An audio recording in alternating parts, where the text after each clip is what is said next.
initial observations and essentially rulings based on the replies received this morning from Mr. Roman and the other filings of the parties up to this point, just in an effort to narrow the issues of what we're here for today. The first one that I would address is the argument that appears in the reply briefs from Mr. Roman about whether quashal is even an appropriate remedy for what we're here for today. Focusing in on OCGA 24-1322. And just as that initial argument goes, I do find that the article of the code dealing with these subpoenas doesn't make a distinction between a subpoena for the production of evidence and the production of testimony. And that's for several reasons. I think what plain reading of the statute at issue doesn't limit quashal to just one type of subpoena. And I'd note there's a previous section of the article that explicitly defines the term subpoena to include both production of evidence and testimony. I would also point out the Joyner case cited by defense counsel was explicitly decided in the context of a 24-1322 subpoena. And looking at the persuasive authority of Daniel's criminal trial practice, he directly addresses the question and points to at least one prior appellate decision who's addressed quashal of a witness's testimony.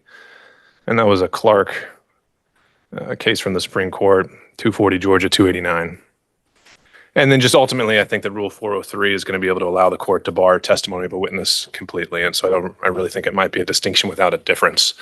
But ultimately, we end up at the point where, in summary, I'm finding that the motions for quash that we're all here for today are procedurally right for review. The next issue, I think a little more to cover here. Again, just to set the stage of where we're at, and I'll allow counsel to weigh in when we get to it, but just want to make my initial observations and findings of where we're going today and the rest of this week. So several of the motions to quash today are arguing that we shouldn't have a evidentiary hearing at all, and that quashal is appropriate on those grounds.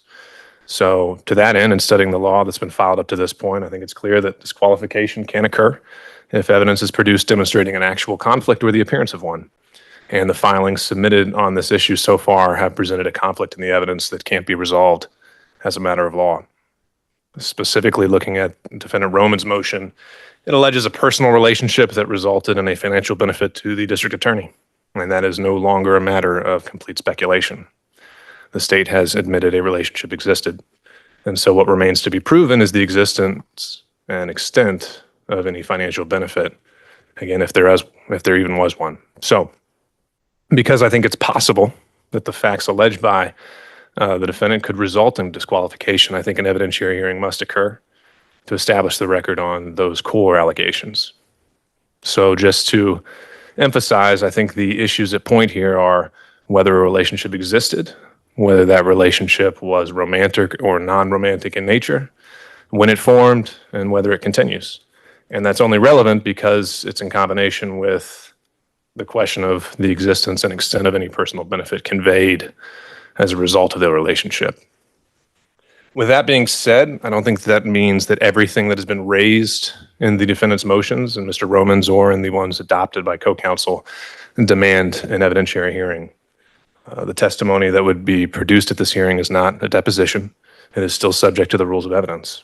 And so I think the facts that are going to be developed on the record have to have some relevance and some materiality. Now, contradictions or how things play out could impact that, could change what is relevant. But at the outset, there are a few things that I don't think are. So to that end, I don't think the particulars of Mr. Wade's experience are relevant. I don't think those are material for an evidentiary hearing.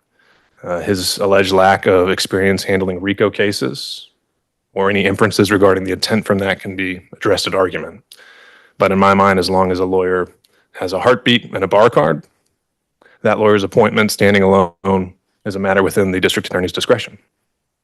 Similarly, I haven't found a reason to find that the regulations or the alleged violations of Fulton County Code are relevant in and of themselves. I think the violations of these rules can be argued as a matter of law if counsel wish to do that. But I've yet to see case law or anything indicating that these violations, if they did occur, are relevant to disqualification or a pending criminal case. And then finally, The motions have also evolved to include forensic misconduct on behalf of the district attorney. And again, I don't see how these are a necessary topic for an evidentiary hearing unless it's made an issue in some way. The public statements, in my mind, speak for themselves, and the application of the law to those statements can be argued, and I don't think any further testimony qualifying them is going to affect the analysis. So with that being said, I'll turn it over, Ms. Merchant, to you just at the outset. If you have anything you want to preserve for the record or to reply on, and then from there we can take up the motions one by one. No, Judge, we appreciate that narrowing issues, and we did plan on being narrow in the evidentiary issues that we were going to be litigating on Friday. As far as those topics, like you said, I think all of those things are already in the record, so we're just planning on arguing those as far as the law. But the evidence we'll get into a little bit deeper with the motions to quash. All right. Thank you, Judge. Okay, so let's turn. I didn't really have an idea of the particular order, unless anyone's jumping up and down and says they have another conflict they need to get to. Why don't we start in the order that I received them? So I think the first one we got would have been from Ms. Cross on behalf of the district attorney. And Ms. Cross, the floor is yours. Thank you, Judge McAfee. And I appreciate the narrowing of the issues. I think that the state's motions to quash all relate to the areas that you consider to be available and open, so would be potentially still be the subject of any evidentiary hearing held this week. I think from the state's perspective, and as the court is aware, Ms. Merchant has subpoenaed a total of 9 employees of the district attorney's office, including the district attorney herself. Those range from the opposing counsel on the prosecution team prosecuting Mr. Defendant Roman, current and former members of that team. It includes individuals who have no direct relation with the prosecution, but also no relevant information, including the district attorney's personal executive assistant, members of her security detail, and other individuals who are employed by the office and quite outside the area that the court has determined to be of relevance in any future evidentiary hearing.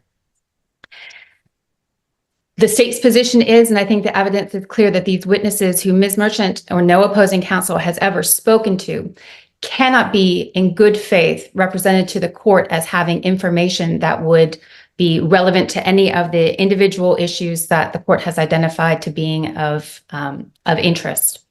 These witnesses, again, have never been spoken to, and nor Ms. Merchant nor anyone else can represent what they would say. I will represent, however, what they would say. They would not in any way support the wild speculation that was included in this motion. It would not support, as was raised in the reply brief that was filed this morning. Ms. Merchant represented that these witnesses subpoenaed, I think 2 weeks ago now, prior to the filing of Mr. Wade's affidavit, that any of these witnesses would refute the allegations or the representations that were made in the Wade affidavit. The allegations and the speculation from Mr. Roman's initial motion has been, I think, is clear to the court now. There have been several representations that were made that were not true, were not in good faith, could not be supported. These witnesses that have been subpoenaed now for a hearing this afternoon have nothing at all to add to the allegations that were made, nothing in support, nothing that would undermine the affirmations that were made in the Wade affidavit.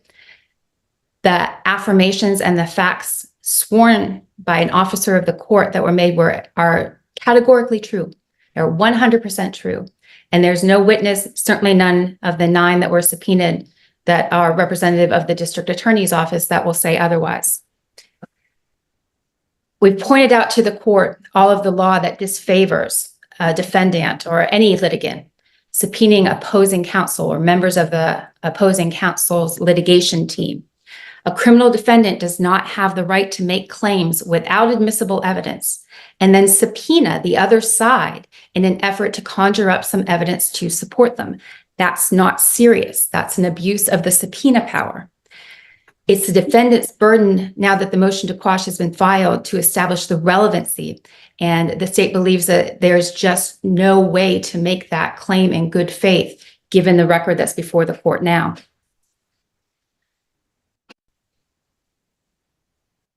Let me phrase it this way. This is a serious case. These are serious charges. Your Honor has been running a serious courtroom. And in response to the accusations that were made, the state presented the court with law that establishes that even if all of the allegations were true, and they're not, that is not a basis to either dismiss the indictment or disqualify the district attorney's office. The state has brought you the law. The state has brought you facts in the form of a sworn affidavit from the officer of the court, identifying the timeline of the relationship, the facts as it relates to any financial involvement related to the allegations that were made. There is no personal interest on behalf of the district attorney or her office in the prosecution of this defendant. And there is no financial interest in the prosecution or conviction of this defendant by the district attorney's office. The travel that was taken, as represented in the affidavit, was roughly equally divided between the two of them in terms of responsibility. And there's no evidence that can be brought that would dispute that. These are serious charges. The state has responded to them seriously. And I think the court's action here will be informed by the other motions to quash that you'll hear this afternoon. My understanding is that of all of the witnesses subpoenaed, there will be no individual who has relevant information that would dispute the affirmations in the Wade indictment. The defense is not bringing you facts. The defense is not bringing you law. The defense is bringing you gossip. And the state cannot, and the court should not, condone that practice. I understand the court's representation, or I understand the court's position that an evidentiary hearing is required. If that is required, none of the witnesses identified here in the state's motion are properly subject to subpoena. And so that's addressing the employees of the district attorney's office and the district attorney. The state also filed a motion to quash the subpoena to Mr. Bradley, I believe is his name. Mr. Bradley is someone who was a former business partner of, thank you, the former business partner of Mr. Wade. He was also his attorney related to divorce and domestic matters, and that relationship began in 2015. 2015 far predates any allegation relevant to the motions. That attorney-client representation continued through and including, I believe, 2022. There has been no waiver of privilege of that. And I believe that the evidence or the record before the court would demonstrate that defense counsel knows that this relationship, attorney-client relationship, exists, that she knows there will be a privilege invoked, and that it just is designed to obtain more public relations, more spectacle, and that the subpoena to Mr. Bradley should likewise be quashed. I believe Mr. Evans, if he's here now, will address in more detail the bank records, but given the court's representation, I won't go into that. I believe if that was included, please correct me if I'm wrong, but insofar as the subpoena has been issued for the bank records of Mr. Wade and his law practice personally, and other entities associated with them, that's clearly a fishing expedition that the law does not permit. Yes, the court to quash that is overbroad and harassing. All right. I think there's a lot to take up there. Ms. Merchant, I want to let you respond generally, and maybe we'll descend into the particulars afterward. Great. Thank you so much, Judge. Judge, a couple things on the state's response, or the state's argument to quash, Judge. First, I'd just like to point out the state is asking that this sworn affidavit from an officer of the court, from Mr. Wade, be considered. But when we were in federal court, Ms. Cross argued that an affidavit is not admissible. We don't believe an affidavit is admissible in this case. You can cherry pick in an affidavit what you want to talk about, and there's no cross-examination. So that is not, it's not admissible. We put that in our brief. We've argued that it's just not admissible. It's not relevant. It's hearsay. It's nothing more than hearsay. We have a right to make a record on these allegations. And as long as we keep our evidence and our questions narrowly tailored to that inquiry, that is our right. We have a right to explore whether or not there was a personal or financial benefit to Ms. Willis from this relationship. And we have carefully chosen the witnesses that we have subpoenaed based on that. And I just want to walk through a couple of them.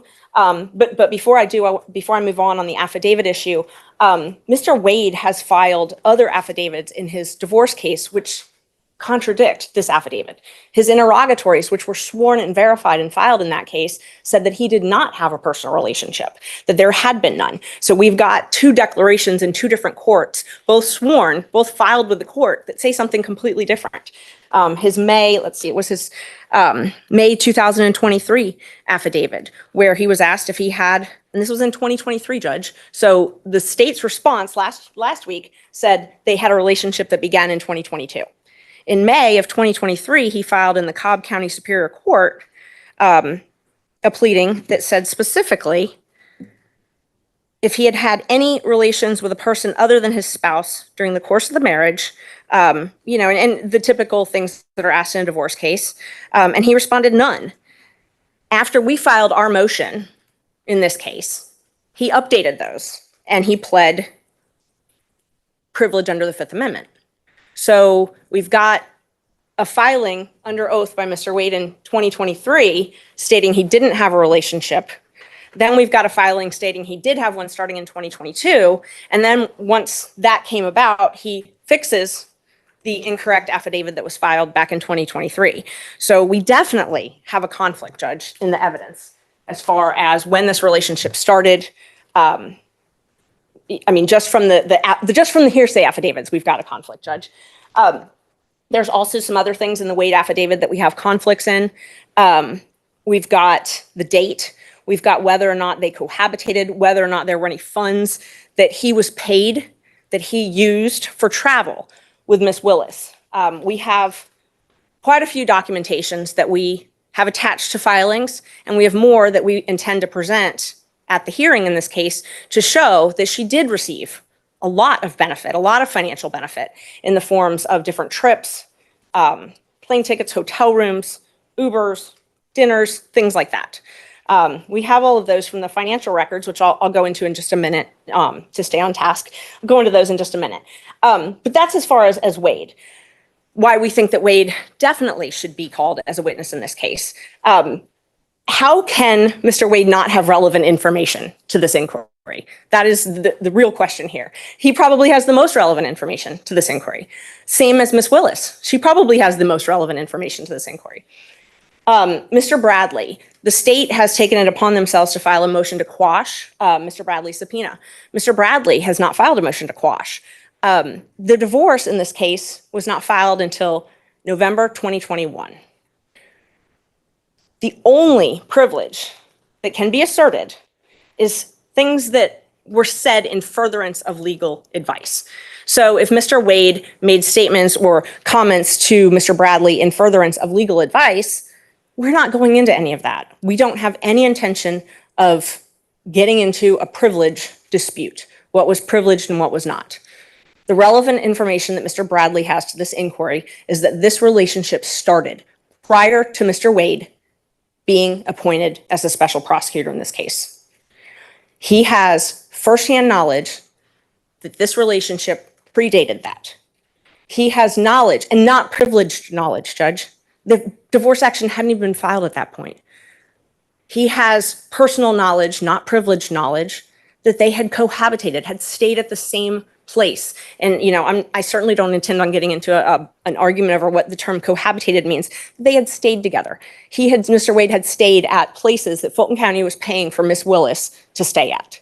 He's got information about that. We have outlined all that. We've made a proffer. That is not privileged information, Judge.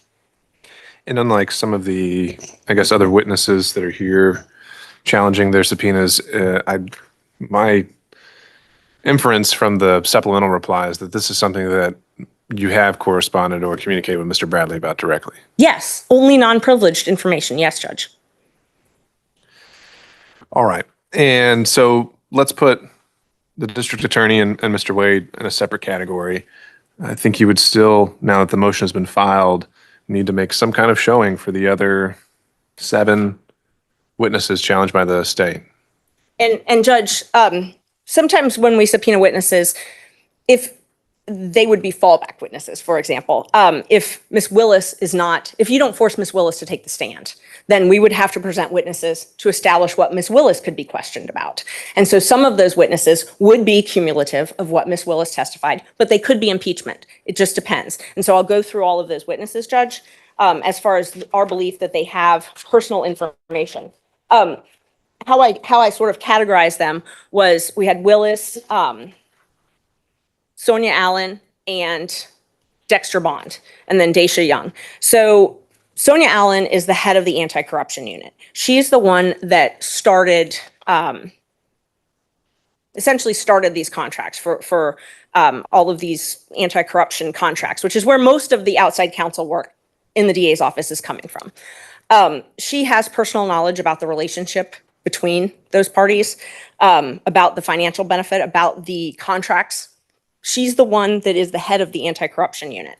And, you know, just to focus in on whether or not we have to talk to a witness before we subpoena that witness, there's no law that says you have to talk to a witness before you subpoena them. And that makes sense. Police officers regularly do investigations and they talk to tons of witnesses. You talk to one witness and it leads you to another witness. And you subpoena people who are not particularly willing to talk to you. I asked all of these people to talk to me. It's not surprising that they don't want to. They also all have NDAs. So they have non-disclosure agreements that they've been asked to sign by the district attorney's office. And so they're hesitant, and I'm not saying these in particular, but members of the district attorney's staff are hesitant to talk because of that.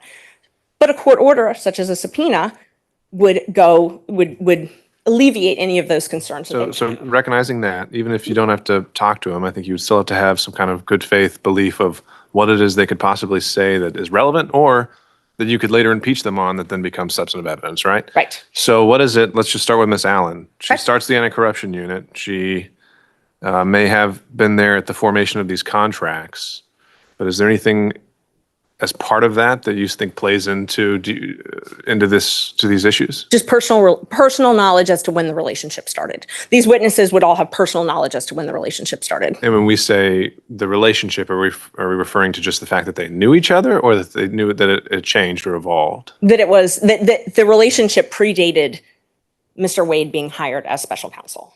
And what aspect of the relationship? That their relationship was romantic, Judge. I'm sorry. I should have been more specific. Sure. So these witnesses all have personal knowledge. And I've talked to a lot of different witnesses. And a lot of witnesses, you know, when you're investigating a case, some witness may not have personal knowledge, but they might know someone who does have personal knowledge, things like that. Understood. How do you know Ms. Allen has personal knowledge of that? From Mr. Bradley. Okay. All right. And so theoretically, if Ms. Allen testified and denied that, Mr. Bradley would be able to impeach her? Right. Yes, Okay. Judge. All right.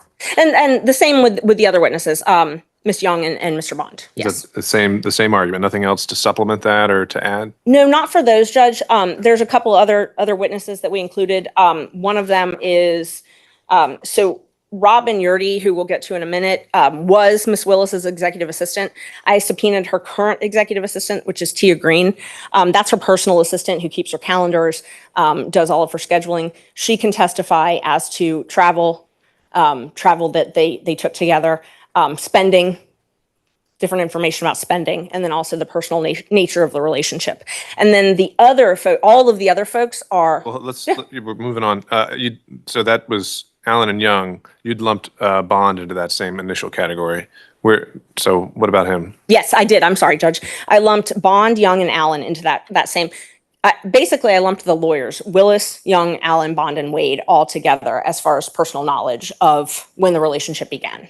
And although, again, just focusing on Allen, Bond, and Young, although you're saying you don't personally have statements from them on the record or in some kind of documentary form, you're saying that if they deny knowledge, you have someone who can impeach that testimony. Yes, Judge.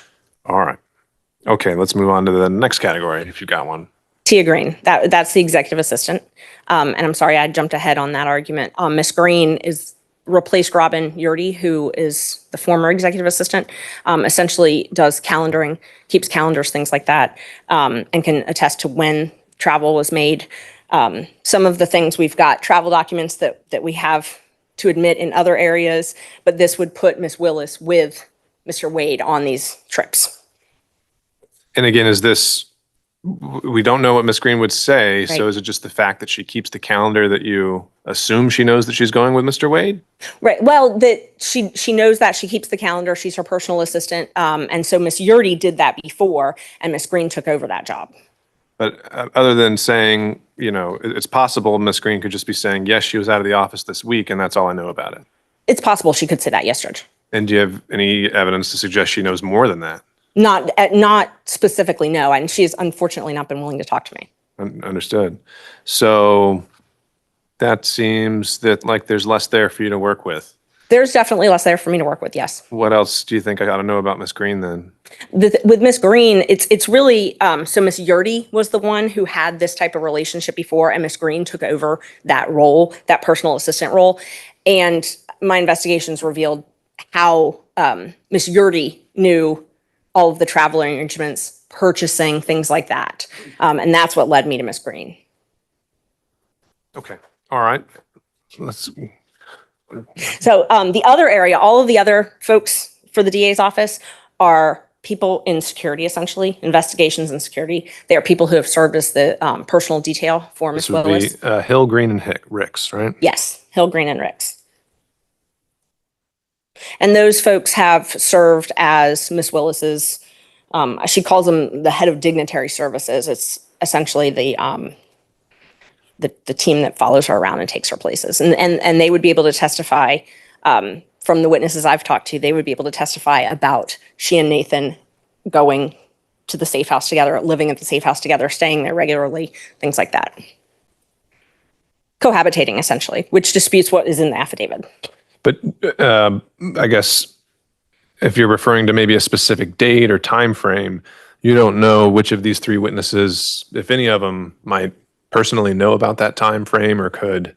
I believe all three of them do. I believe Okay. all three of them know about that. I've spoken with other people who were formerly on the dignitary services who did not do that and who identified who are the ones that actually would have that direct knowledge, actually did the transport of Miss Willis and Mr. Wade.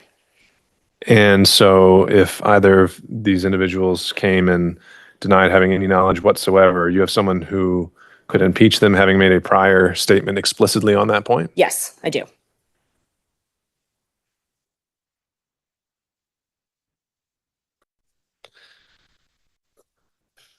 All right. What else? I think the only other issue for the district attorney's office was the bank records. I don't know if you wanted me to go ahead and go into that now or wait for Mr. Evans to talk about that. The state had. Right. No, I think we'd want to loop him in on that. But let me just, on this first issue, allow Ms. Cross to jump back in. And so, Ms. Cross, focusing solely on whether defense counsel has made a good faith basis to show that the relevance of these witnesses, even though, she may not have talked to them or they didn't want to talk to her. Why is quashal still appropriate? Quashal is still appropriate here because even Ms. Merchant's recitation to the court of the facts and circumstances of why these witnesses are relevant displays a misunderstanding of the role of these individuals and in particular the role of Ms. Yurdy. Ms. Yurdy was never part of the executive staff or team. Ms. Yurdy was not someone who kept the district attorney's schedule or calendar. The allegations here are she worked on the media team was her role. The media team, not the executive staff or team or responsible for calendaring the district attorney's office. But just to be clear, I mean, your motion doesn't cover Ms. Yurdy. That's It doesn't. someone It else doesn't. here. But you're It saying that doesn't. impacts the argument towards Ms. Green? Okay. Correct. All right. Correct. And the other individuals, Ms. Merchant didn't make a representation to the court about how Mr. Bradley would know about the knowledge of Ms. Allen, Mr. Bond, and Ms. Young. That is, I think, relevant information. If it's not admissible, any impeachment evidence she has would not be admissible. Likewise, the security Why staff, wouldn't it be admissible? if Mr. Bradley heard that second or third hand that Ms. Allen knew this, or Ms. Young was aware of that, or Mr. Bond said this Sure. to someone else But at a different time. that wasn't the impression I got. The impression I got, and we can correct this while we're all here together, is that Mr. Bradley directly overheard a statement from each of these individuals that they could be impeached with. Ms. Merchant, is that accurate? Directly overheard, which ones are we talking about specifically? Well, essentially, that kind of seemed to be all of them. You had said Allen, Bond, Young, and then the investigators, Hill, Green, and Ricks, could all be directly impeached by statements overheard by Mr. Bradley. Yes. All right, Ms. Cross.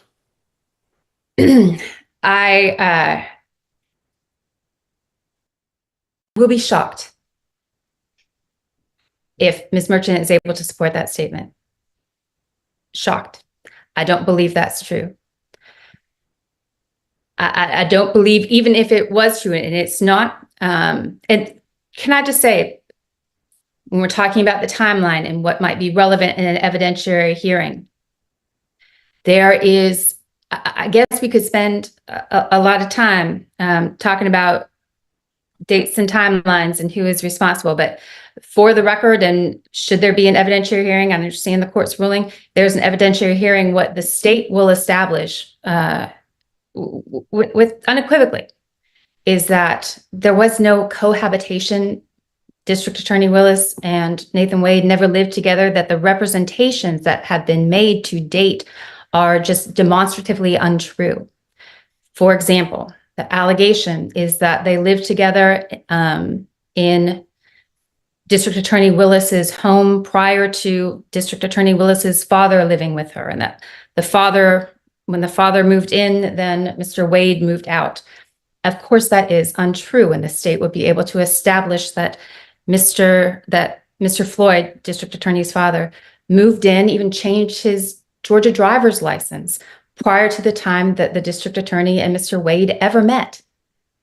That the testimony from Mr. Floyd would be that he lived there continuously and never saw Mr. Wade there. The evidence would be that the timeline that's being represented is either mistaken, if that's charitably, or simply fabricated. So I just want the court to understand that this is the hearing that we're contemplating, and I understand the rulings. But to return to your question about Ms. Allen, Mr. Bond, and Ms. Young, I believe that the spectacle of calling opposing counsel to, in this case, deny that they have any knowledge about a relationship, because they didn't have any knowledge about a relationship, and certainly none that contradicts the Wade affidavit. Calling them in to say that, and then another individual to say, no, I heard otherwise, appears to have very little evidentiary value. I will put it that way, even if the good faith basis that Ms. Merchant represents has very little evidentiary value. Insofar as the security staff was referenced and mentioned, again, I don't believe that there is a good faith basis to believe for any witness to say that the two cohabitated, they never did so. I don't believe there's a good faith basis for any witness to say that there was a relationship prior to 2022, as was represented in the affidavit. These witnesses, who have a host of other security sensitive information about the district attorney and her travels and her arrangements and the means by which she is kept safe under the constant threat that I think we all recognize is there, that there is no good faith basis to believe that they have any information. Again, she's never spoken to anyone, and I didn't hear a representation that anyone could impeach those witnesses with testimony that they said otherwise. So I think those are properly quashed even without further inquiry. In that last bit, you're referring to the investigators? Yes, sir. Well, I mean, again, I think that's what Ms. Merchant is putting out here, that her star witness, Mr. Bradley, is able to impeach every one of them. Is that what? I didn't hear the representation that Ms. Merchant said that Mr. Bradley told her that he has personal knowledge that investigators Hill, Green, and Ricks had knowledge of a cohabitation or a personal relationship prior to 2022. Ms. Merchant? Maybe I missed it. It depends on your definition, Judge, of cohabitation, that they stayed at the same house together, slept at the same house. Yes, that they have knowledge of that. And I didn't, again, knowledge based on statements that they made to someone else who you do have under subpoena and will you would intend to have testified at the hearing. yes. And Judge, just for background, when DA Willis took office, Mr. Bradley had a contract. So did Mr. Campbell. They all had contracts. The whole firm, there were three partners. It was Bradley, Wade, Campbell, a three-person firm. They all three had contracts to work at the DA's office. So they're all working at the DA's office in some capacity. Two of them had these taint contracts. So Bradley he had two contracts, actually. He had a first appearance contract. So did Mr. Campbell, and Mr. Bradley and Mr. Campbell also had these taint attorney contracts where they're working directly for the anti-corruption unit. So it's not just this lawyer that he's partners with out in Cobb County. They're all together. They're all intimately together. I mean, that's good by way of background, but really, I just think just to get through over that threshold today, and Ms. Cross, I'll let you have the last word here, but I don't know how many times, or you may have argued at a closing the pattern instruction that a single witness, if believed, can establish a fact. What I'm hearing is again emphasizing the conflict in the evidence, and if the state it sounds quite confident that it's going to have an abundance of evidence to show these things are not true at the hearing, but I don't see how I can make that determination on the front end without live testimony subject to cross-examination and an assessment of demeanor and everything else that goes into those kind of determinations. I don't see a way around that. Any final thoughts for me? Only, Your Honor, that I'd ask the court to hold or reserve ruling on the state's motion to quash until Mr. Bradley, who appears to be the sole and primary source for the allegations that have been made, until he testifies at a hearing. And then if you're not otherwise inclined to quash the subpoenas, that they be revisited at that time. All right, I think that is appropriate. So to that end, one thing I would share is that obviously, as we've talked about, the rules of evidence would apply, but this is much more so than I would do in front of a jury. I plan to be proactive about the application of 403 and 611.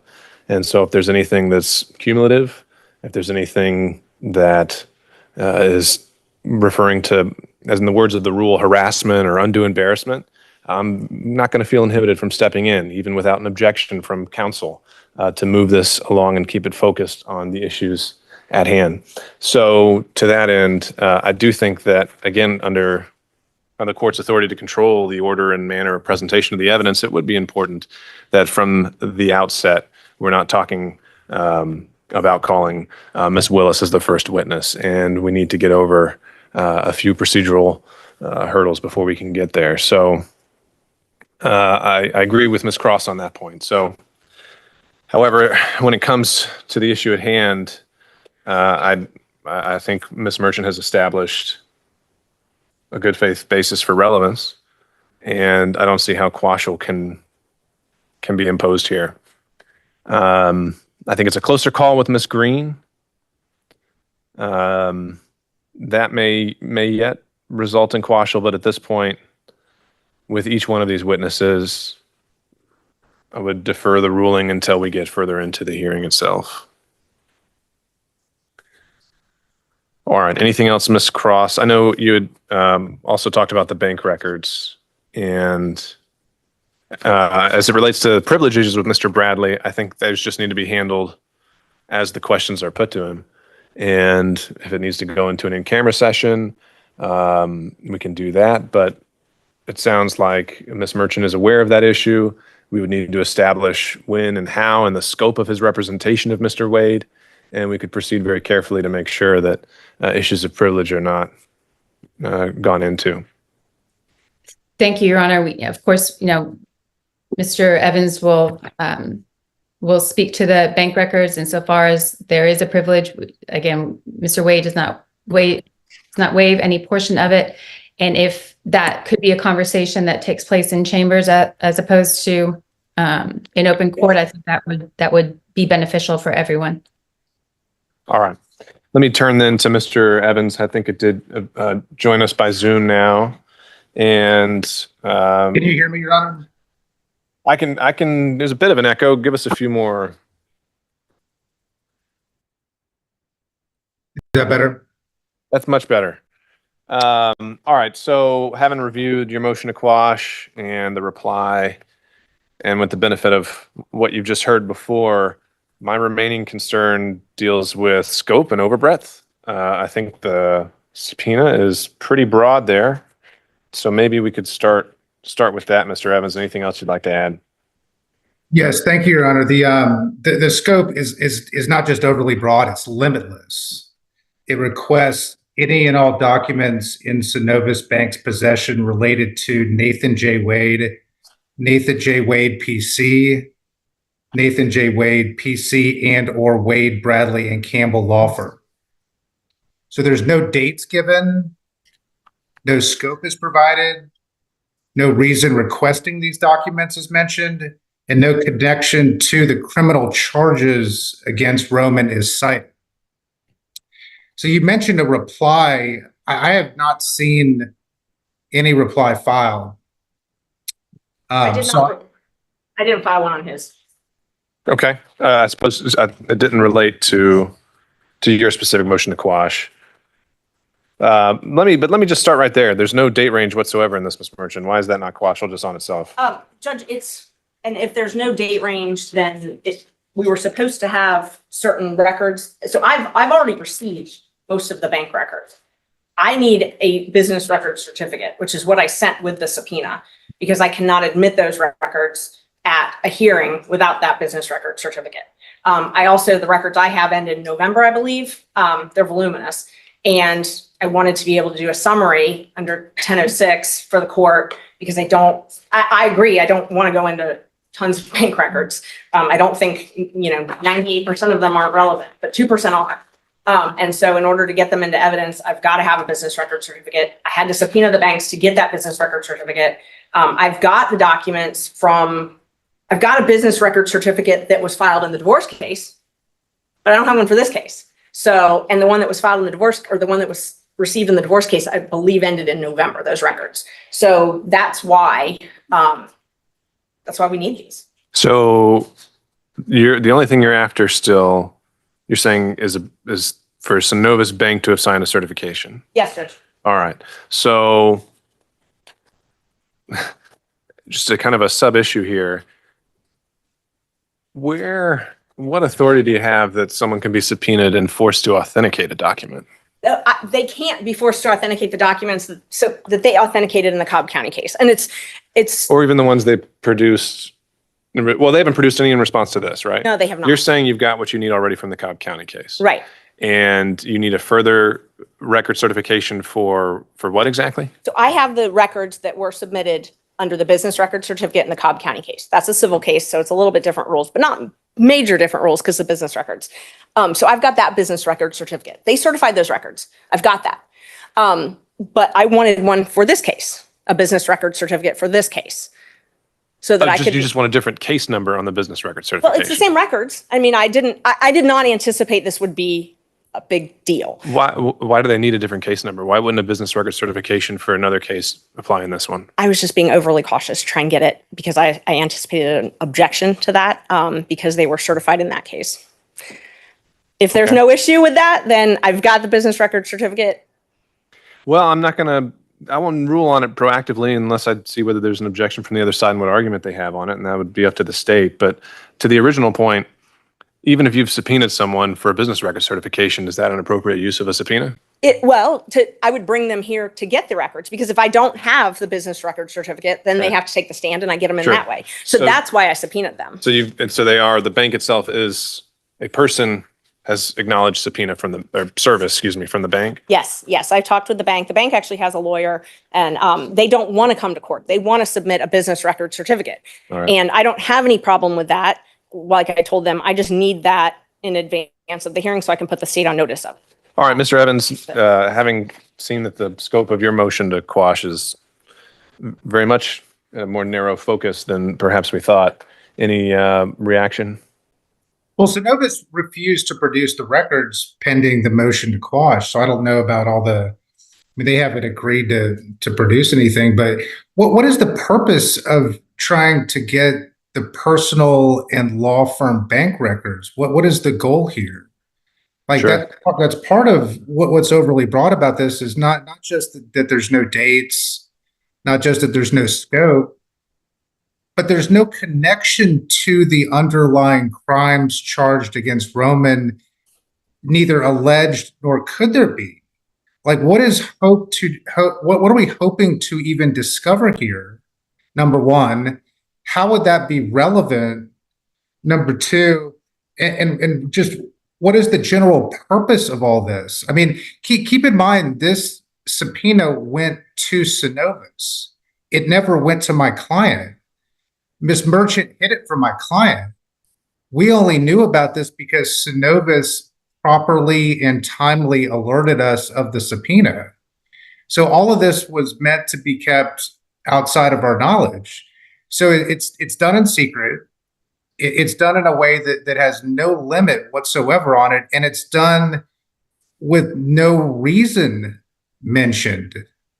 So what is the goal here? Sure. Okay, Mr. Evans. And so I'm clear, the subpoena is not just the law firm records, it's also Mr. Wade's personal bank account records. Is that right, Ms. Merchant? Personal bank account records at Synovus. It's law firm records. Okay. So other than maybe showing or proving how much money the law firm received as a result of the representation, why do we need these? It's not that, he actually paid for most of the trips out of the law firm money. So that's why. He paid for personal trips, that he and Ms. Willis took using law firm money. And there's quite a few different bank accounts, which is why I don't mean to sound vague. It's just, there's a couple different bank accounts and I have all of the bank records, and we put a lot of that in our motion, our response, so that the court would have some specifics as to the money that was spent. But essentially the money's being spent on Ms. Willis. Some of the money is being spent on Ms. Willis. And so it's relevant to show that she has a personal or financial interest, which is the entire issue of disqualification. So the hearing that we subpoenaed these records for has nothing to do with the guilt or innocence of Mr. Roman. Well, you don't have to address that. Okay. But I guess going back to the core point here, the subpoena at issue did not have any limitation on time. And Judge, that, and I apologize, I already had the records, and so I wanted them to certify the records. I did not anticipate it would be an issue like this. And so I normally, when you serve a subpoena like that, they would contact us, and which they did. And I actually reached out to them to try and narrow this issue. I did not assume that it would turn it. I didn't mean to hide the ball on the dates or anything like that. Like it's the records we have that I wanted certified. Well, I think we can't amend it after the fact, and so you can try to reserve it, I suppose, before Thursday. But the subpoena in front of me, I think, goes too far, or you can try to use the record certification you have elsewhere if you think that's And that's legal. what I can just do that, Judge. And we did file the returns. So, I mean, we're not trying to hide anything. Filed the returns. That's, I believe, how they got them. All right, Mr. Evans, so I'm granting your motion. Anything else you think we need to address on your behalf? No, Your Honor. Thank you. Okay, thank you for joining us.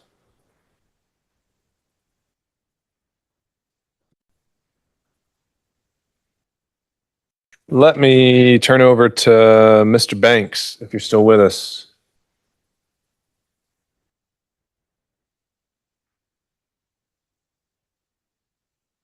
I am, Judge. Good afternoon.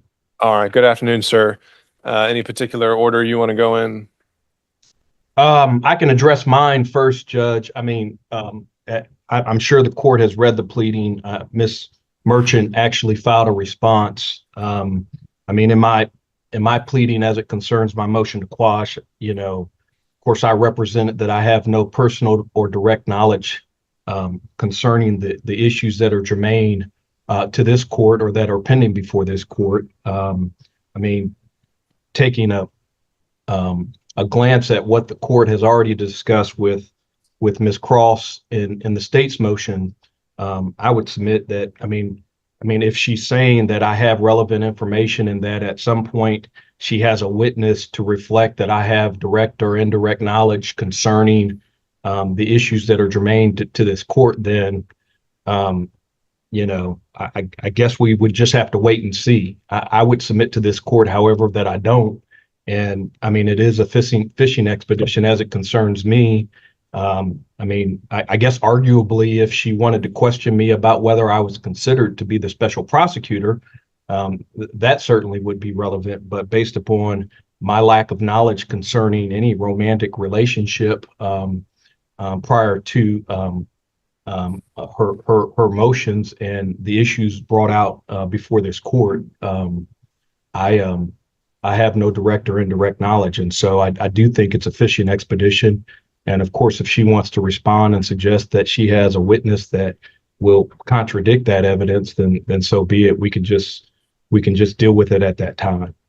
Okay. And I'd note, Ms. Merchant, that if it's solely to say that he was considered to be special counsel as well, special assistant, that's going to go more into the qualifications area that I don't see as germane and necessary for an evidentiary hearing. But over to you. I think what Mr. Banks was kind of suggesting was that he sort of be like in waiting, you know, with sort of a backup. And that's what I planned on for him anyway, as far as some of Mr. Bradley's testimony.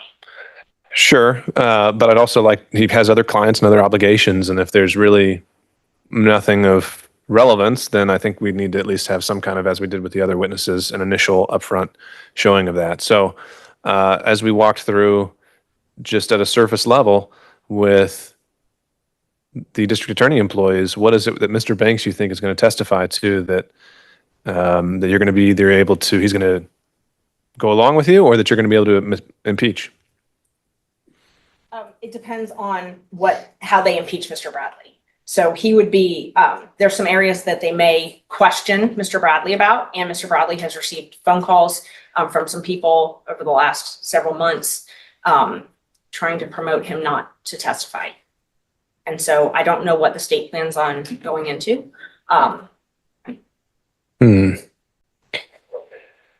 Well, and I can appreciate the need not to want to have to present your entire case today, but at the same time, I think we may need some more specifics, and if that has to be in camera, then we can do that. It's just Mr. Bradley has received calls that he believed were trying to keep him from testifying.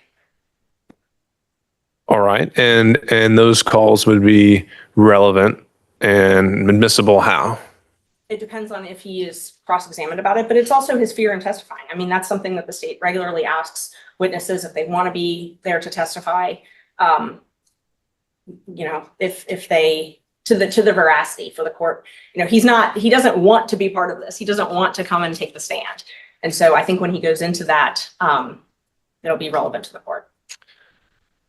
Is your contention that Mr. Banks made some of these calls? Yes. All right. Okay, Mr. Banks, back to you. I mean, I to the extent that I had conversations with Mr. Bradley about it, I mean, there's certainly conversations that I had. I called him, and I'm happy to talk about it, but I called him on a personal level because, one, he's my friend, and two, he's my fraternity brother. And I know that ultimately these type of things are very stressful. I was concerned ultimately about him being emotional given his prior relationship with Mr. Wade, of not being able to see the forest beyond the trees when you actually are making decisions on an emotional basis. And based upon my understanding that he had represented Mr. Wade dating back as far as 2015, notwithstanding the fact that the divorce proceeding wasn't filed until 2021. It's my understanding that I was concerned personally as my fraternity brother and as another member of the bar that he might arguably be running afoul of the attorney-client privilege. And so I did have a conversation with him about that and just expressed my concern. And if that was a way to intimidate him, intimidate, if that's what he's suggesting, I mean, I would take issue with that. And in fact, we laughed, and he said we need to get together for a drink afterwards. But if that's what she wants to call me about is my conversation with Mr. Bradley, I'm not sure that that's relevant at this point. Sure. Okay. Well, and I think that sounds like something that's just, we're going to have to see as the hearing begins and what we get through as to whether it becomes relevant and it becomes an issue. And so I don't think your motion would be able to be granted today. But we'll see. You can re-raise it at the hearing if you think it's necessary. And I also think, I would imagine you may have other, if you have other conflicts Thursday and Friday, I don't think it's necessary to have you waiting outside the courtroom for those 2 straight days. So we'll just put you on a 2-hour call if that works. Well, the only conflict for the court's awareness is on the 15th, I have to be in federal court in Macon. Yeah. And so to the extent that you could get to me on one of those other days, that would be great and preferable. But I have to be in federal court in Macon at 1 p.m. Well, we'll be in touch about any logistics. Okay. So as it relates to Mr. Campbell and knowing, I understand on the front end, is it a similar argument? I know It you've is a raised the similar issue of argument to Mr. privilege. Bradley, Judge, and based upon the court's earlier kind of discussion and colloquy with Ms. Cross and Ms. Merchant, I'd assume that they're not trying to go into attorney-client privilege. I will just take issue. I mean, it seems to Ms. Merchant's response seemed to suggest that because he wasn't counsel of record in the divorce, that somehow or another he hadn't gleaned information that was related to the attorney-client privilege. My understanding is that Mr. Campbell, or Attorney Campbell, joined the Wade Law Firm back in 2012, and that at or around 2015 is when the issues concerning whether or not Mr. Wade was going to get a divorce with his current wife came up, and that the firm began to represent him at or around that time. And so to the extent that she's seeking to get into information concerning what he gleaned, albeit not a counsel of record, but a member of that firm, that I would submit that would certainly be an issue that we would be seeking to avoid him testifying about. Ms. Merchant, any response?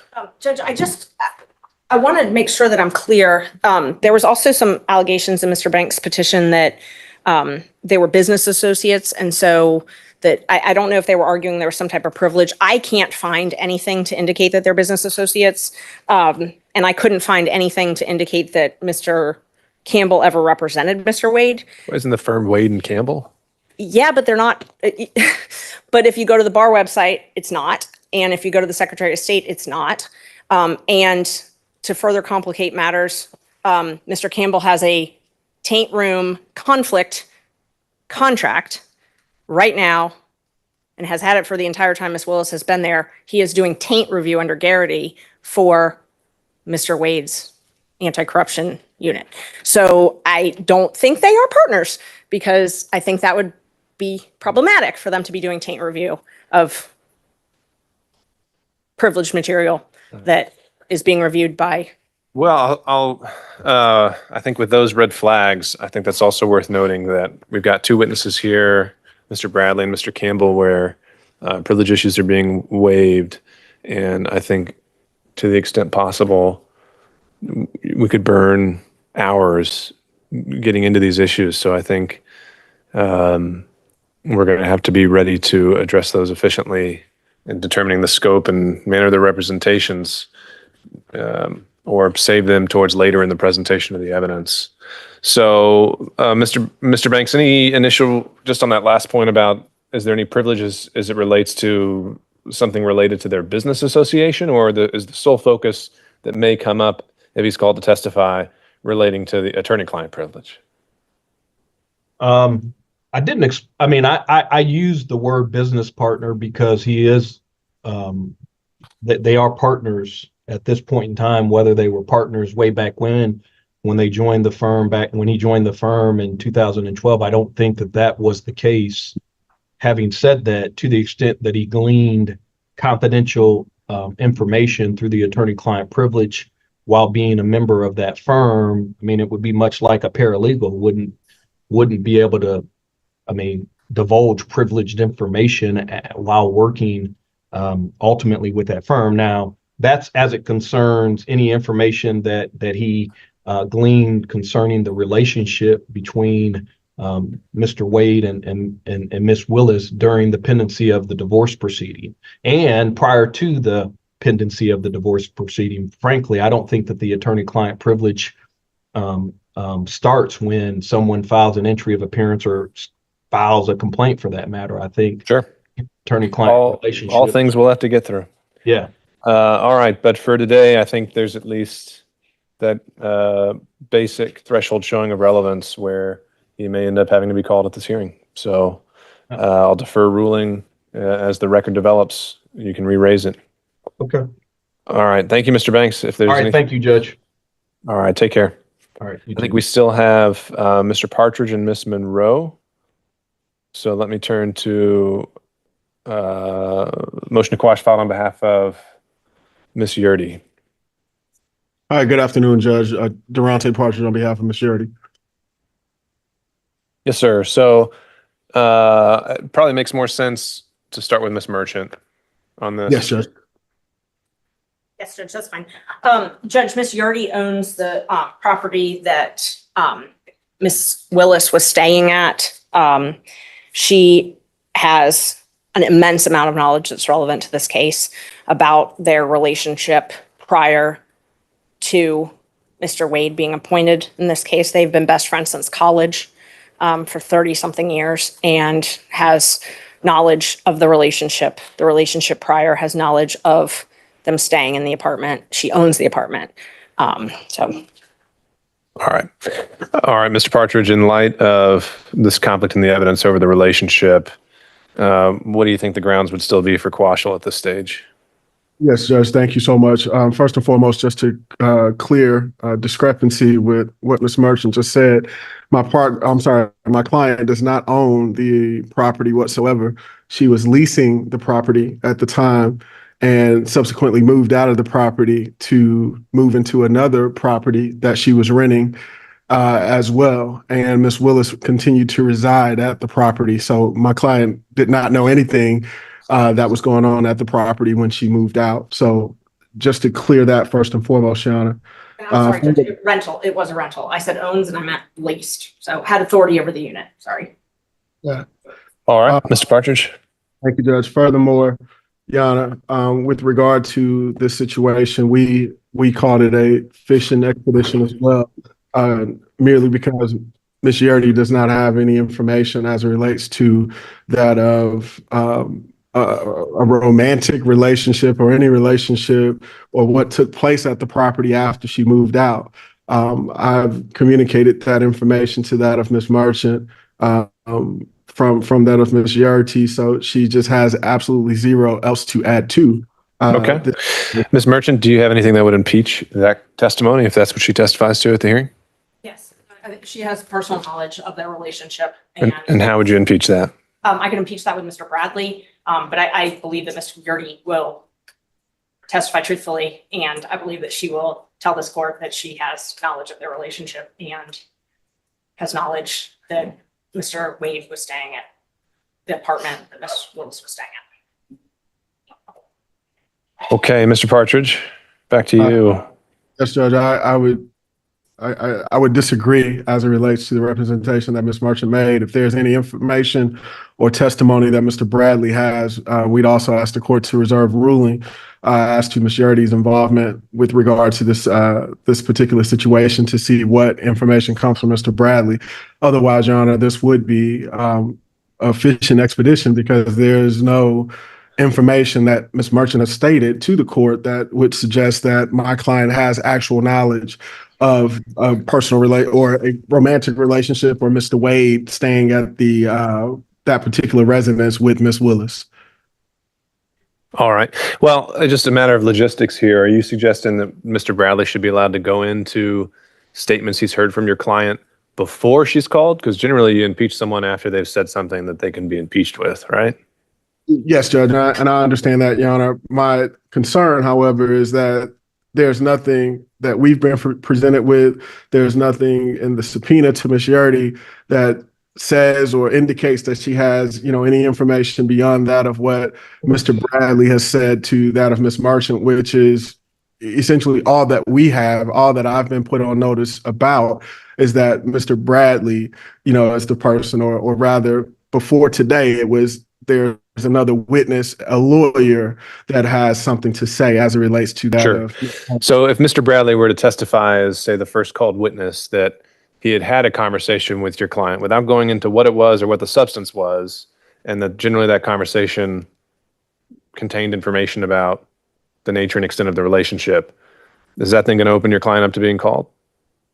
It potentially would in that situation, Your Honor, but I guess we'd have to get to that point. I'm not sure what information he would have. I've not had the opportunity to reach out to Mr. Bradley, who I know also, Judge, and so I'm not sure. But according to my repeated conversation with Ms. Yurdy, there's no information as it relates to her knowledge because, again, she moved out of the condo or the residence. Okay. And Judge, just there's another issue. There's also in our brief, there's also this issue of the, and I know we weren't focusing on that, so I didn't highlight it, but there's also this issue of the media statements, all of those types of statements. So Ms. Yurdy, I think this is instructive for the court. Ms. Yurdy was the person at the DA's office who actually had an account to monitor the critical mention media. So Ms. Willis had a contract with a company called Critical Mention. And what they are is they're a media monitoring company. Sure. And remind me, is your argument just to say that that is a motivating factor in this case and is underlying her forensic comments? Oh, yes, definitely, Judge. Yes. Okay. And Ms. Yurdy is the one that actually had those reports. There were two people that had access to it at first, and Ms. Yurdy's one of those. So she's one of the people that responded to Ms. Willis and would give her these reports and talk about these reports with her. But she also, the critical information is that this is her place. Sure. So understood, and I'm thank you for flagging that. I think that's likely to fall solely within that box of things I don't think would be coming out at an evidentiary hearing in terms of the forensic misconduct, but we'll take it as it comes. All right, Mr. Partridge, thank you for joining us today. I don't believe that I can grant your motion to quash at this time. Understood, Your Honor. And if I may, just for the record, Judge, there was something else mentioned as well. I believe when Ms. Cross was presenting, Ms. Merchant stated that Ms. Yurdy was the personal assistant and kept calendars for that of Ms. Willis, and that is also untrue, Judge. Just for the record, she was not an assistant, Your Honor. She did styling for Ms. Willis as well as some public relations work for Ms. Willis during her campaign, Your Honor. Okay, understood. Take care, Mr. Partridge. Judge, You before too, you Judge. leave, Hold you up. mentioned reaching out to Mr. Bradley. Mr. Bradley has retained counsel. He does not want people to continue to reach out to him. So I would just please put everyone on notice that he does not want everyone to keep reaching out to him. Who is this counsel? It's BC Chopra. Can you say that one more time and spell it for the record? Well, he goes by BC Chopra. It's Bimal, Bimal. His last name is Chopra, Chopra. Okay. And because he was getting calls from people Sure. who were under subpoena in this case. All right. I think that leaves us then with Ms. Monroe on behalf of the DA's office as well. Yes, Fulton- good afternoon. The Fulton County Attorney. Okay. Okay, so thank you, Judge, for putting this case on your motion calendar on such late notice. So the reason for our motion to quash is, number one, these documents that were requested have been provided to the defendant's counsel by way of the Fulton County portal.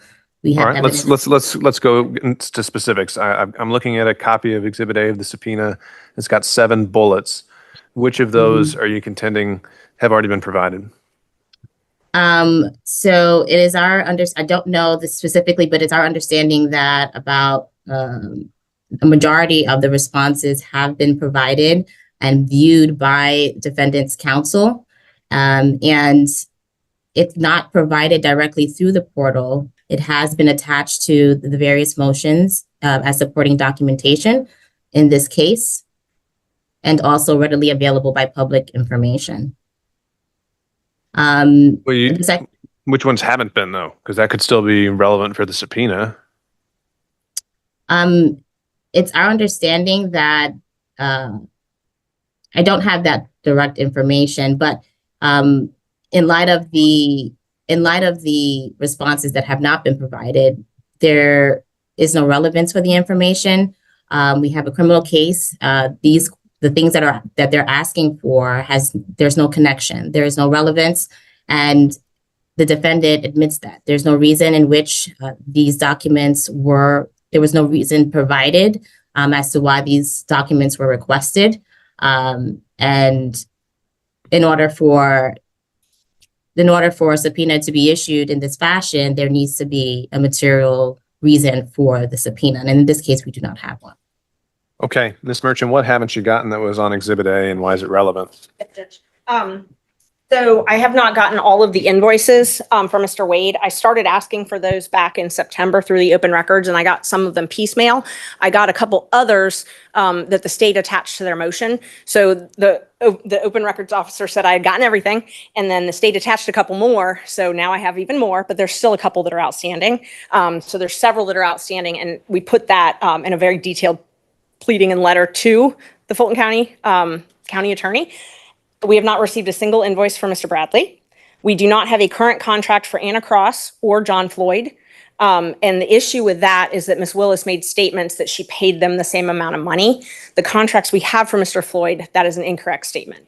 He was not paid the same amount of money. We do not have either current contracts for either of those folks. We don't have anything about the time off requests. We don't have anything about the reimbursements for Ms. Willis, and we don't have anything in regards to the last bullet point. What makes you think that travel reimbursements are relevant? Because everything seemed to be personal travel. No, well, Judge, we're not sure that it's all personal travel, and I don't believe that it is. This is all evidence that is related to us showing that Ms. Willis had a personal and a financial interest in this prosecution. Reimbursements for her travel. We have some reimbursements for Mr. Wade's travel. So are those trips connected? Those were the things that we're seeking. We sought all of these through open records. These are open records, but the county has been refusing to give them to us despite way longer than 3 days.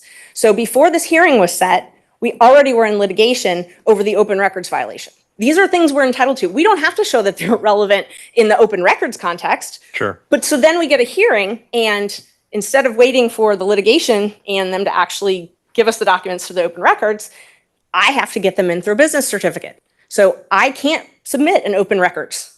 So I cannot submit all of these invoices. These invoices are hearsay. I need a business record certificate. I sent a subpoena to the county asking for a business record certificate. They have to certify the documents they've already given me. Plus, they've got to give me the documents that they haven't given me. Okay, let's keep making our way down the list. I can see your argument on travel and vacation, since that's at the core of your allegations. The last one, though, talking about all hiring and outside counsel, that seems to go more towards what I'd indicated has a lot less relevance for me. Hiring an outside counsel for? Just generally, it says any outside counsel, process for hiring bids, payment of outside counsel. Are you talking about, and I just want to make sure. The final bullet. Any and all correspondence. Oh, okay, I understand. I want to make sure, because I printed theirs out right before I left the office. This is in regards to a Board of County Commissioners meeting that was held in November 2023. There was a very detailed conversation between Dexter Bonds and I can't remember her name, but she's the purchasing director for Fulton County. They had a very detailed discussion and said that there had been a problem with the processing of invoices with the district attorney, and that they had to talk with her and go through a new rebidding training with them, because essentially they were having services that weren't going through the proper channels. We believe that these documents are relevant to show the personal financial interest of the district attorney. How so? Getting things paid for without approval. Okay, so that's going more towards the approval aspect of it, and the, maybe county, what you would refer to as, impropriety and sticking to county regs. Is that fair? Not necessarily county regs, but also sticking to the statute, which is the basis for all of this, the statute that was not followed, which is the basis. But also what are these, is she having a personal financial benefit to this prosecution by submitting invoices and things like that? I just want to add and just provide further clarification. It's our understanding that pursuant to the subpoena and the information that's being requested there in our possession, Fulton County Attorney's Office, all of that information has been provided. But in terms of the open requests that were submitted, the separate open requests that were submitted to the District Attorney's Office on a separate open records request, we wouldn't have personal knowledge as to what requests have been fulfilled or not. But in terms of what we have in possession in our office, we have that information has been provided already by the District Attorney's Office. So there's nothing outstanding pursuant to this subpoena that we would have that they don't have access to already. Okay, so just to be, I don't have anything authenticated. I haven't received one single authentication from them. And I think that's what it comes down to. She's seeking authentication. We just want to make sure that we are fulfilling our end. And if this is information that she has already received by abusing the legal process with subpoenas just to obtain authentication, is not a proper use of the legal system, nor is it coupled with the fact there is a pending litigation, as Ms. Merchant so emphasized, pending against the District Attorney's Office regarding an alleged Open Records Act violation. well, how else would she authenticate it then, Ms. Monroe? Were you planning to come down and have someone personally testify to it? Without a subpoena? That's what. I'm sorry, I didn't hear the question. Well, I mean, more to the point, it seems this conversation keeps shifting. It's either the county attorney does not have the items requested, or is the sole issue now just authentication of the items that she already has, the defense already has? Your Honor, may I be permitted to speak? This is Shalonda Miller. I am the designated records custodian for Fulton County. Okay. And I might be able to provide some clarification. Individuals request open records. We are not required to authenticate responses to open records requests. That's not a part of the Open Records Act. We're also not required to produce anything that we do not have in our possession, even when individuals think we do. I'll give an example there, Ms. Merchant. No, I agree with you. I don't need an example. But I guess all that would remain then is what Ms. Merchant is saying, that if all she's after is authentication and that hasn't been provided, but she thinks that a witness she has subpoenaed. Requested authentication, Your Honor, absent the subpoena. That all right. Wasn't a request. The first time we saw anything about authentication was at the service of the subpoena. Okay. All right. So, Ms. Merchant, where does this stand then? Judge, two things. First, that's how we have to get business record certificates, is we have to subpoena the witness. And if they want to avoid coming and testifying, they can submit a business records affidavit. We drew one up and submitted it with the subpoena. So I believe we followed the proper procedure to get these records certified. As far as that they've given us everything they have not. As far as the first bullet point, we do not have invoice number 22 or 25. It's not been attached to anybody's pleadings. It's not anywhere, any place. Okay, let's start there. So, Ms. Monroe, is invoice 22 or 25 something that's in the possession of Fulton County? Not that we're aware of, Your Honor. Who would typically have retained custody of those kind of things, those invoices or reimbursement requests? Would that just stay with the district attorney, or would Fulton County have all those? The district attorney, and we'll follow up with our client, but it's our understanding that they provided the records they do have. I'm not sure why and R25 may not be a part of those records, but we can confirm that all that we have in our possession has been provided. And Judge, I've been asking for invoice 22 since September. Okay. All right. And Ms. Merchant, you were talking about, you said that the next three bullets were invoices for Mr. Bradley, contracts for Ms. Cross and Mr. Floyd. I guess turning to Ms. Monroe or Ms. Miller, are those also things that you're saying are not in the possession of Fulton County and only in the possession of the district attorney? We're not trying to delineate between the district attorney and Fulton County. What we're saying is our clients provide us those records, the records that they have in their possession. There are presumptions about what should exist and what we should have in our possession. But just because individuals think they exist doesn't mean we necessarily have them in our possession for whatever reason. Okay. Understood. Do you have them though? No, not that we're aware of. And we have conferred with our client, and it is our understanding that everything that is in the client's possession has been provided. Okay. So then that sounds like a follow-up question to their client, the district attorney's office, if they've been under subpoena for these same documents. But for now, the person subpoenaed is saying, or the entity subpoenaed is saying they don't have them. And unless counsel has a reason to show that they do, I think that's usually the end of it. Ms. Cross appeared today, I believe, under contract. She's been submitting invoices. So, I mean, maybe they just come and testify as to how they have people under contract. It's not that it doesn't exist. It's where is it? And have you subpoenaed the right entity or person? Well, they have represented that they represent the district attorney.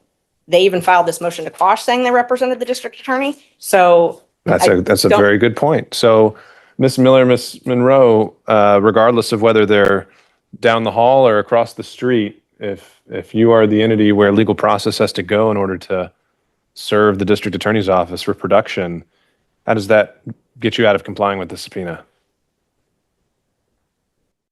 Your Honor, I'm so sorry. I don't mean to interrupt, and you can tell me to wait, and I will gladly do it. But insofar as we're talking about a subsequent contract for me, there is none in existence. Okay. And that's again, I keep hearing two different things. Either it exists or it doesn't exist, or someone has or doesn't have it. And then we keep flipping back and forth between the two. And I'm trying to nail this down. Apologies, Your Honor, for being unclear. Anything that we have in our possession that our client has in its possession, we have provided. Okay. There are assumptions about things that we have that are inaccurate because we've provided everything that either our office or the district attorney's office has.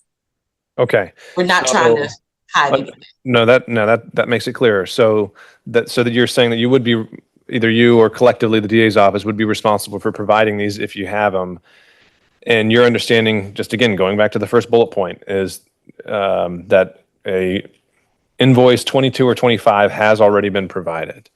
It may not have been provided, Your Honor, but if it hasn't been provided, it's because we don't have it in our possession. And when I say we, I'm saying a collective we, the district attorney's office. Okay. Thank you. I think that's where I've been getting held up. Okay. But that's something you plan to follow up and confirm. We will definitely follow up we have followed up numerous times with our client, but we will again for the purposes of the court here. All right. Fair enough. And as for the remaining items, contracts with Floyd, Cross, Bradley, is it the same thing that collectively you either think they've been provided or they don't exist? Correct. All right. Ms. Merchant? We would just ask that they come for, obviously they can't do a business record certificate to say something doesn't exist. So I think it just makes sense then for me to not even ask for the business record certificate and ask them to just bring the certified documents, whatever they have, and testify on the 15th about this. Seems the only way to figure out what exists, doesn't exist, existed. Invoice 22 has been paid. Invoice 25 has been paid. Sure. So someone has them.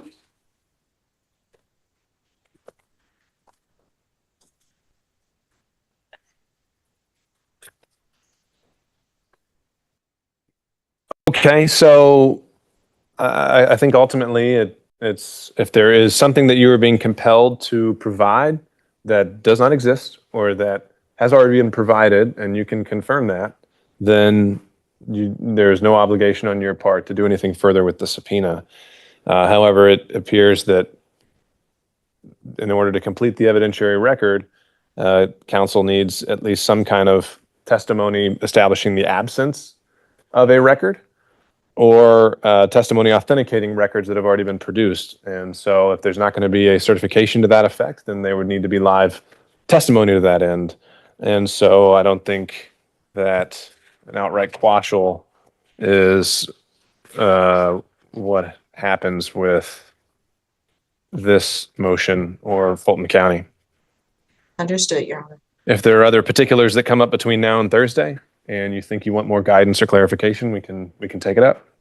Thank you. Thank you. Okay. All right. Can we Thank you all be for joining us. excused, Your Honor? Of course. Thank you. Thank you. Thank Have you. a good afternoon.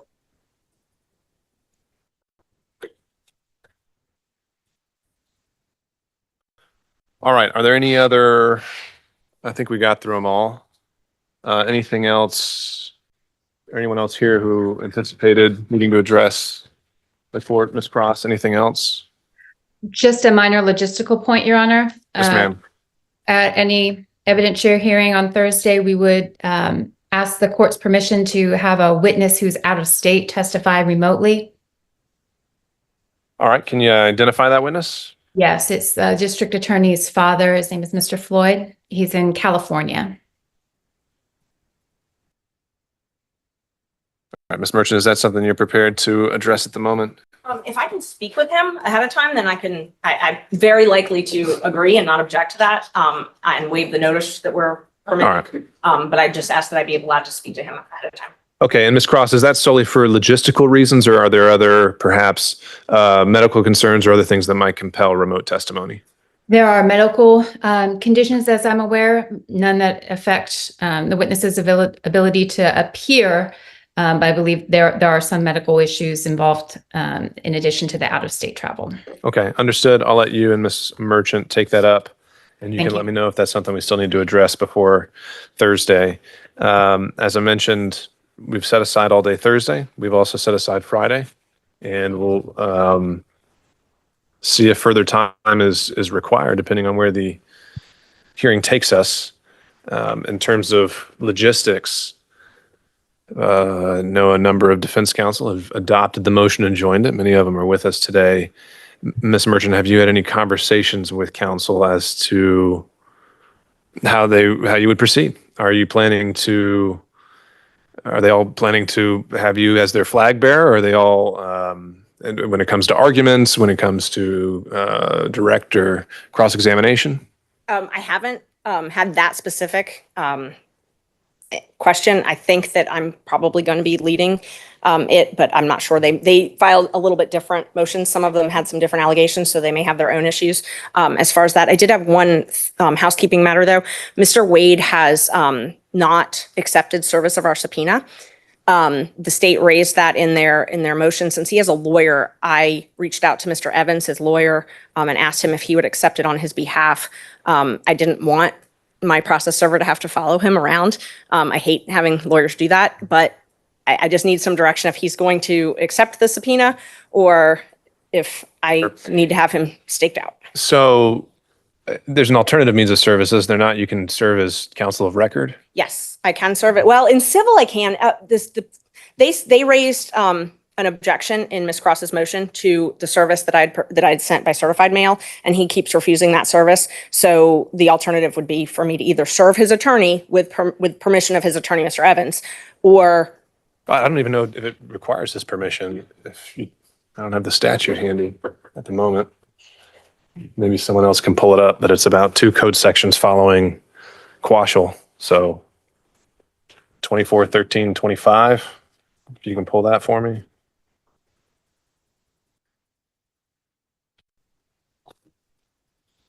I mean, if he's accepting service, then it would obviously be easy, but I don't know if he is.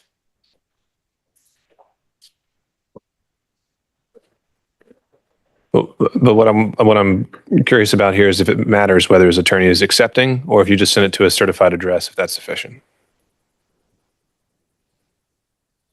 The law says if we send it certified, that is sufficient. I know that the statute, I actually did print that statute out. He's refusing service though. So I think that they could raise that because they raised it in their brief. They're raising that it wasn't. Well, if the lead counsel in this case is refusing service, I'll entertain a motion for a continuance until he can be properly served. Okay, thank you, Judge. Your Honor, before we go, can I correct something? Sure. I misspoke when I said that Mr. Floyd had medical problems that might prevent his travel. That's not the case. It's just his location in California that would require the remote participation with the court's permission. All right. Thank you, Ms. Cross. Anything else, Ms. Merchant, you said is housekeeping? Mr. Gillen said he is going to be presenting a summary witness, but that's it as far as just for housekeeping. A summary witness, hopefully to summarize all of the financial records, so it's a little bit easier. Okay. Thank you. All right. So again, I would ask you to confer with counsel to confirm whether everyone's expecting to do their own argument. If so, we're going to have some time limits. If other people are presenting their own witnesses, I haven't heard of any because I haven't gotten any other motions to quash. And whether folks are combining their ability to cross. I think if they've joined the motion, they have the right to present their own evidence. I think I can limit argument to some extent. And again, I can very much, as we get through cross, if a question's already been asked, I don't really care who's asked it, and we'll streamline things that way. I think someone from the gallery wanted to be heard. Yes, from the gallery, Your Honor. If you could identify yourself for the record. Yes, Steve Sadow, counsel for President Trump. When you're finished, I have a unrelated matter I'd like to take up with the court outside everyone else's involvement. And is this ex parte? It would be ex parte, yes, sir. All right. Anything else? If not, we'll be off the record. Thank you.